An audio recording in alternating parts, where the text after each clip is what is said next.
Are girls worth it in 2025? If you're asking this question, watching this video, then you need to check your IQ because obviously humanity will not exist without girls. No brainer. You're just a loser who can't get any girls. No hate, same situation. So let's reframe the question from are girls worth it to is there any good girls in 2025? Well, society's on a steep decline. Morality has decreased significantly. People don't no longer strive for value or character. Sex, promiscuity, and lust are glamorized and shoved down our throats. And the core of this problem is choice has ruined all form of compatibility with one another. Because if you were a guy that can get a lot of girls, then for sure you would fold. You're watching this video, you would fold if a pretty girl presents herself in front of you for sex. Now, is it girls' fault that mating has become impossible, or at least a scrap fight to see who gets the last crumbs? Yes. Is it men's fault for becoming so simpy, so pathetic that they will bend over backwards and lose all form of self-respect in order to get absolute nothing? Also, yes.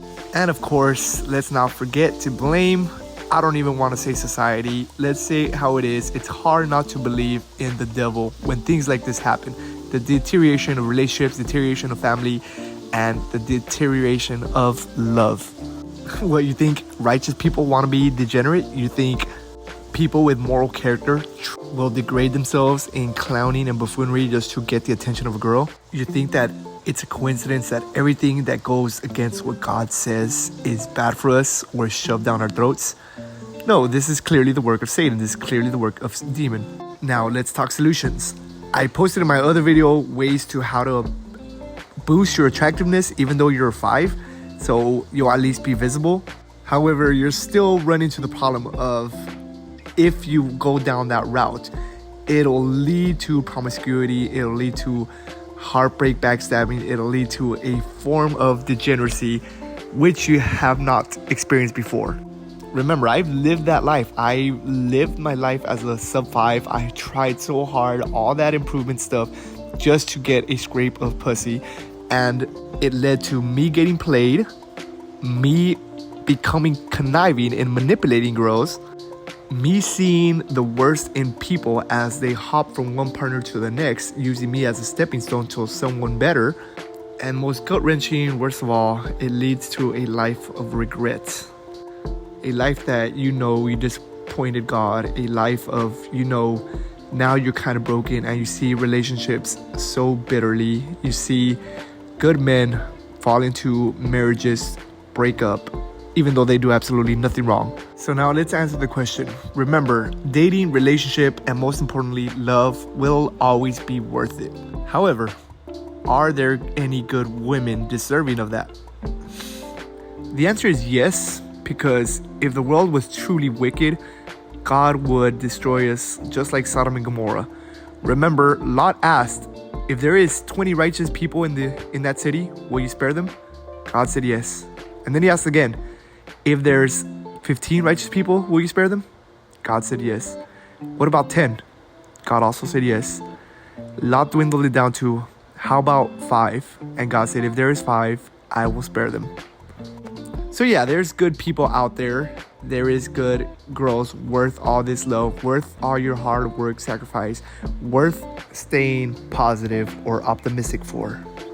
Not in terms of wanting a relationship, but in terms of respecting and admiring women. Because if you're like me, if you're watching this video, you know you will not get those girls. Girls worthy of your love, worthy of doing all this sacrificing, worthy of putting all this effort, they won't choose you. They won't choose me.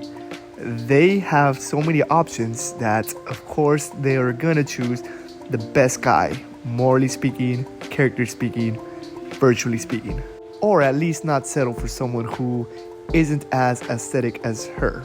And no fault to her. Remember, she is high quality, high value. Just we don't meet her beauty standards. We're also human. We also at least want the intimate connection. So let's talk solutions now. And it brings me back to a story in the Bible, Job. When you read Job at a surface level, his life is unfair. God allows bad things to happen to him as a test of faith.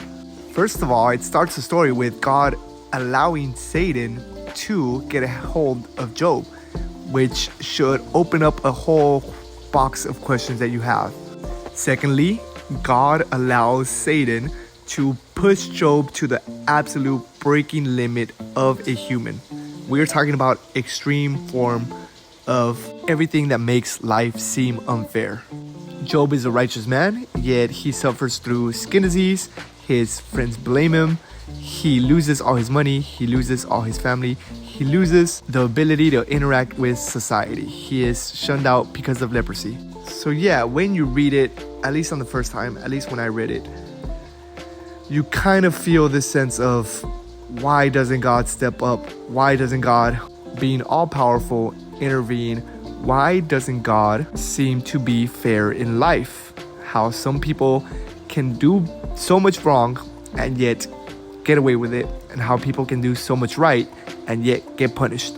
This ties in very well with our situation.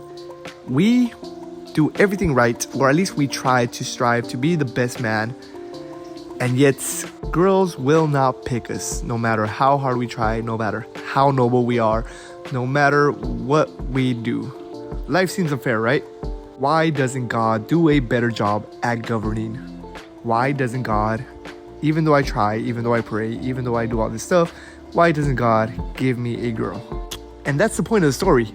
That's the point of Job. That's the point of where we're at right now. We don't know what's best for us. We don't know how to govern ourselves. We don't know how to govern a city, let alone run a whole world, run a whole universe. So God allows all this stuff to happen to us so that we can prove that we don't only love God because He gives us things. We love God because He is our creator and He knows what's best for us, or what's best for everyone, even if that seems unfair for us. Look at my life right now. I was talking to a girl that I truly loved, that I truly wanted to marry, that I thought was perfect. I was talking for 3 years. She went and fucked the dude within 3 hours. This was a church-going girl. I dated a gym girl for, a month, showering her with attention, affection, all my resources. And within the week of her not talking to me or her trying to figure things out, she went with another guy who cheated on her, who didn't value her, who all that stuff. Is my life unfair? It feels like it. And that's the thing. God isn't fair, because if He was fair, He would kill me, because all I do is self-destruction sin. I am no different than my crush who slept with that athletic guy within 3 hours. I am no different than that girl who basically jumped under the dick while I was gone. I am also a fornicator. I've also lusted. I also am prideful. I also let the ego take the best of me. I also am corrupt, or would lead myself to corruption when given power. So life isn't fair because God is planning this way. Your step into living this life without any available growth is just trusting God. I plan to make money online, and with that money, I will live off away from society and accept my fate. If this video takes off, if my other channel starts creating revenue, I will know it's the right move, because I don't think that God wants me to be married, or I don't think God wants me to have girls, or I think God put me in this time frame for me to prove that I have faith in Him. So for you, start creating a plan. Start thinking of a way that solves your problem without having to rely on wanting a girl, because it won't happen for us.